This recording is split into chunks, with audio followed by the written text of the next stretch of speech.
नमस्कार, आपण पाहता हिरकणी न्यूज. हिरकणी न्यूज प्रत्येक क्षण ताज्या घडामोडी आणि महत्त्वाच्या प्रत्येक बातमीसाठी नेहमी तत्पर.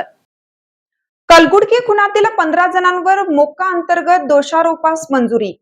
मिरज शहरातील निखिल विलास कलगुडगी यांच्या खून प्रकरणातील आरोपी विरुद्ध महाराष्ट्र संघटित गुन्हेगारी नियंत्रण अधिनियम मोक्का अंतर्गत दोषारोपपत्र दाखल करण्यास अप्पर पोलीस महासंचालकांनी मंजुरी दिली आहे.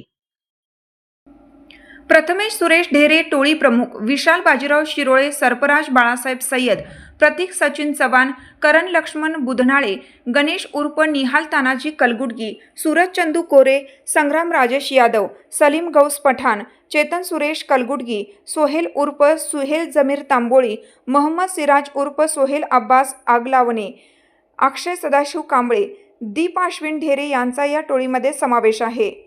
मिरज शहर पोलीस ठाण्यात निखिल कलगुडगी खून प्रकरणी भारतीय न्यायसंहिता आणि आर्म ॲक्टनुसार गुन्हा दाखल आहे.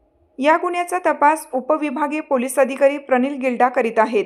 तपासादरम्यान असे निष्पन्न झाले की प्रथमेश सुरेश ढेरे वय 25 यांनी आपली एक संघटित गुन्हेगारी टोळी तयार केली होती. या टोळीने 2017 पासून परिसरात दहशत निर्माण करणे, खंडणी, खुनाचा प्रयत्न आणि बेकायदेशीर शस्त्रे बाळगणे यासारखे गंभीर गुन्हे केले आहेत.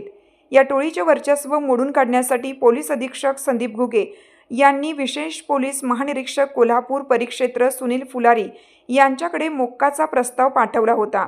या प्रस्तावास फुलारी यांनी 13 जानेवारी 2026 रोजी मंजुरी दिली होती.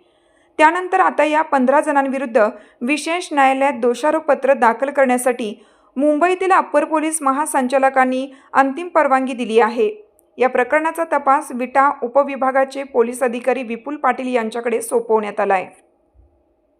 आपल्या हिरकणी न्यूज चॅनलला लाईक करा, शेअर करा आणि सबस्क्राईब करायला विसरू नका आणि रहा अपडेट.